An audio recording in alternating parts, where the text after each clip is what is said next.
বিপদের মধ্যে ফের বিপদ। কিছুক্ষণ আগেই তীব্র ভয়ঙ্কর ভূমিকম্পে কেঁপে উঠল গোটা দেশ। 7.6 মাত্রার ভয়ঙ্কর শক্তিশালী ভূমিকম্পে প্রচুর ক্ষয়ক্ষতি, চলছে জোরকদমে উদ্ধার কাজ। জখম 23 জন, নিহত 1 জন। প্রবল ভূমিকম্পের জেরে সকলেই দ্রুত ঘর থেকে বাইরে বেরিয়ে আসেন।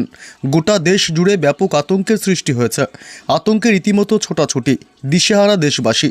তবে এই ভূমিকম্প কখন ঘটেছে, কতটা ক্ষয়ক্ষতি হয়েছে ভূমিকম্পের ফলে, এই মুহূর্তে কি খবর পাওয়া যাচ্ছে, সবই বিস্তারিত জানিয়ে দেব এই খবরে। বিস্তারিত জানতে খবরটি অবশ্যই শেষ পর্যন্ত দেখবেন।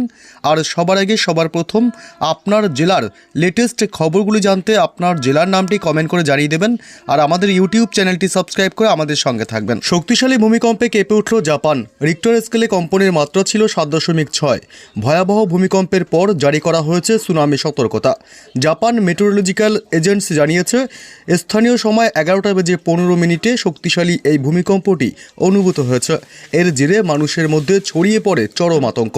7.6 মাত্রার ভূমিকম্পে কেঁপে ওঠে জাপান। মার্কিন ভূতাত্ত্বিক সংস্থার তথ্য অনুযায়ী ভূমিকম্পের কেন্দ্রস্থল ছিল উত্তর জাপানের মিসাওয়া থেকে 73 কিলোমিটার পূর্ব উত্তর পূর্বে, ভূপৃষ্ঠ থেকে 53.1 কিলোমিটার গভীরে। প্রথমে জাপান মেট্রোলজিক্যাল এজেন্সি ভূমিকম্পের মাত্রা 7.6 বলে জানালেও পরে তা সংশোধন করে জানানো হয় রিক্টার স্কেলে কম্পনের মাত্রা ছিল 7.5।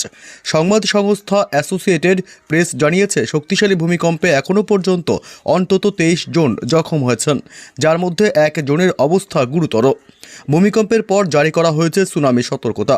ইতিমধ্যেই উপকূলবর্তী এলাকাগুলি ফাঁকা করতে শুরু করেছে সে দেশের বিপর্যয় মোকাবিলা বাহিনী। ইয়াওয়াতে প্রিফেকচারের কুজি বন্দরে 70 সেন্টিমিটার উঁচু ঢেউ আছড়ে পড়ে। আশেপাশের উপকূলবর্তী অঞ্চলেও 50 সেন্টিমিটার পর্যন্ত উঁচু ঢেউ আছড়ে পড়ে বলেই খবর।